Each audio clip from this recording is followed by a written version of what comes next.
whoever's the head of those key functions, you would have a conversation with. So it wouldn't be a surprise because you wouldn't want to buy something and then come in and have all the key people leave.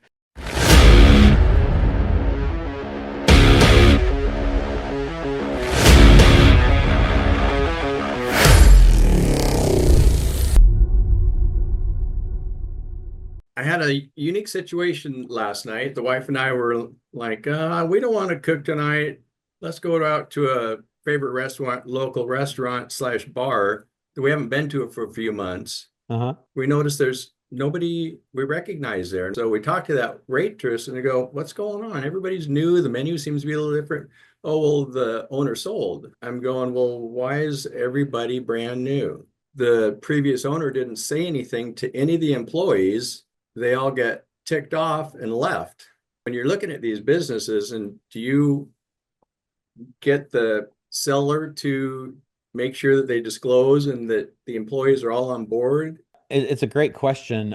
It would be unusual for that to be the only reason that they left. So my guess is that management policies changed dramatically, compensation changed dramatically. So Sure, there was something else behind it. Because usually people, it's your wallet will very often win over your ego if you feel like your feelings are hurt because your boss didn't say they were selling, but maybe the boss had told them, yeah, and all you guys, it's a family and you're part of the family, and when I sell, I'm going to be sure you're all taken care of or something like that. And they didn't like that. Or the new people came in and said, okay, new policies, new changes. You've got to, be here on this time, and we're doing a time clock and punch in. It was kind of lackluster before as far as performance. You're going to have performance reviews. You need to wear a uniform, that kind of stuff. That will sure. cause big turnover. But yeah, when you as the buyer are looking at coming into the place, you generally will have a conversation with the management of the company. So if that person had, like a bar manager, a restaurant manager, the chef, the maybe the buyer, those kind of like key functions. If it's not, even if Mhm. it's so if it's a management team, you for sure are interviewing the members of the executive team. If it's a bar and restaurant, they might not have an executive team, but they do have key functions. And so whoever's the head of those key functions, you would have a conversation with. So it wouldn't be a surprise because you wouldn't want to buy something and then come in and have all the key people leave. And you would have then an opportunity to get to know those people, to get some assurance that they were going to continue to stay, to have some sort of relationship with them and conversation about what does it look like to stay, and that sort of thing. And then in my contract, I'm also going to have key people staying as one of the things that's going to happen as part of an earnout, usually.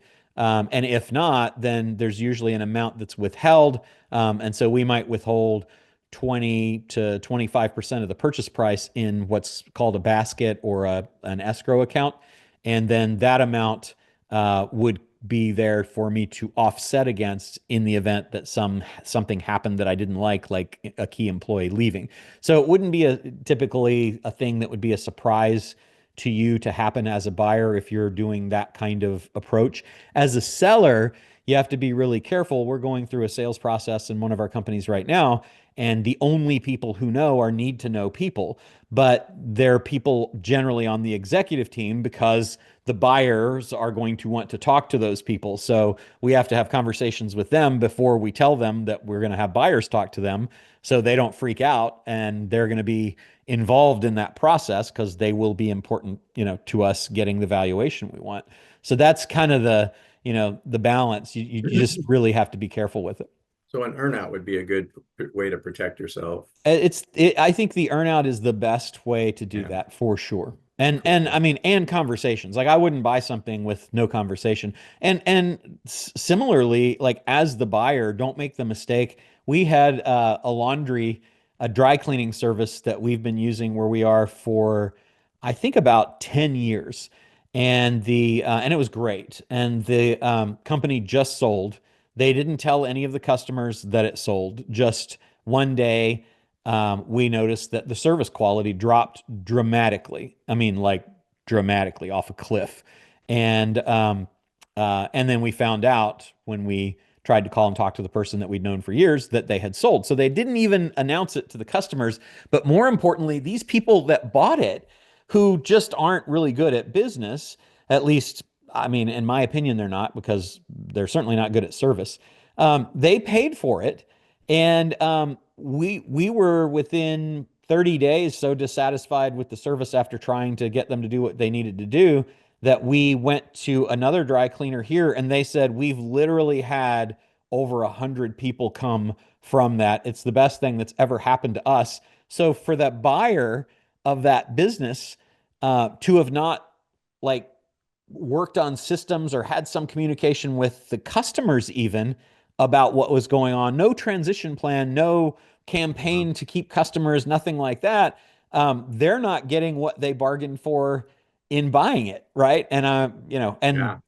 that's just so. And also because it was a family business, the entire family that was there is gone because the family sold, and the new people are in, and they just have a completely different, culture and ethos on business. So you want to be sure that you as the buyer are having some sort of plan for that transition to let the customers know and keep the customers and be aware of what's the service level like so that you can ensure that that's maintained if the key employees are going to be leaving as well.